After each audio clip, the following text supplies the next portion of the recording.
que a paz de Jesus seja com você. Hoje eu gostaria de responder a seguinte pergunta: é possível ser um cristão de verdade sem fazer parte de uma igreja? Responder essa pergunta, de acordo com a Bíblia, é fundamental, principalmente em nossos dias. Os dados nos mostram que o número daqueles que se consideram cristãos, mas que não são filiados a denominações cristãs aqui no Brasil, passou de 4% para 14%. Hoje, então, há um grande número daqueles que são chamados de desigrejados, ou seja, pessoas que se dizem cristãs, mas que não fazem parte de nenhuma igreja cristã.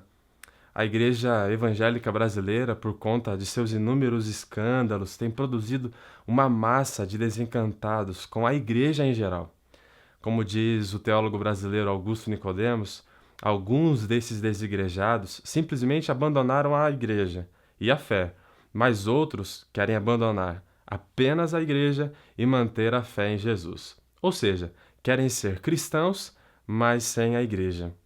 Mas será isso possível? De acordo com a Bíblia, a resposta a essa pergunta é um enfático não. A Bíblia nos adverte em Hebreus capítulo 10, versículos 24 a 25, a não deixarmos a nossa congregação, como é costume de alguns, que pelo contrário, nós devemos encorajar uns aos outros, quanto mais percebemos que o dia se aproxima. Se a igreja é um edifício, devemos ser os tijolos que o constituem. E se a igreja é um corpo, somos seus membros. Se a igreja é a família da fé, somos parte dessa família. Afinal, as ovelhas devem estar no rebanho e, de acordo com a Bíblia, não existe, de fato, desculpa plausível para um cristão sem igreja. É claro que existem situações em que muitos cristãos não podem se reunir com outros crentes para congregar, como, por exemplo, em contextos de perseguição religiosa, em locais longínquos onde não existem outros cristãos por perto, ou em casos de doença, e muitas outras ocasiões específicas. Contudo, essas são as exceções e não a regra. A regra bíblica é esta: todo cristão deve estar inserido em uma comunidade cristã.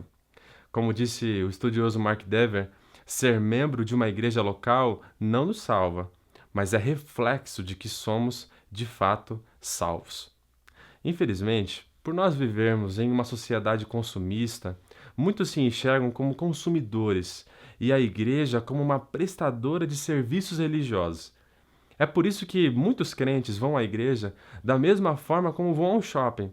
Assistem a um culto da mesma maneira que assistem a um filme no cinema, só que sem pipoca. Crentes assim imaginam que tudo ao seu redor, inclusive a igreja, existe apenas e tão somente para o seu serviço. Quando esses crentes se desagradam com a qualidade da música ou com o sermão do pastor, deixam a igreja assim como deixam de ir a um restaurante que não mais os agrada. Por isso tem tanta gente fora da igreja em nossos dias. No entanto, enquanto nós nos enxergarmos como consumidores, jamais entenderemos de fato a relevância da igreja. A palavra de Deus nos diz que nós não somos clientes, somos servos. Participamos de uma igreja prioritariamente para servi-la e não para sermos servidos por ela, de acordo com Pedro, capítulo 4, versículo 10 da sua carta. Enfim, os sem igrejas, os desigrejados, são basicamente pessoas machucadas, feridas, abusadas espiritualmente por líderes evangélicos. São pessoas magoadas, ressentidas, traumatizadas por igrejas, gente que foi enganada teologicamente ou simplesmente pessoas críticas demais. Mas como aprendemos hoje, de acordo com a Bíblia, todo cristão deve fazer parte de uma igreja. Por isso, eu faço um convite a você. Se por alguma razão você não está inserido ou inserida em uma igreja cristã séria e bíblica, eu peço para que você repense em sua atitude. Reconsidere. Faça parte da Igreja de Cristo. Seja um cristão de verdade. E que Deus assim, então, possa abençoar grandemente a sua vida.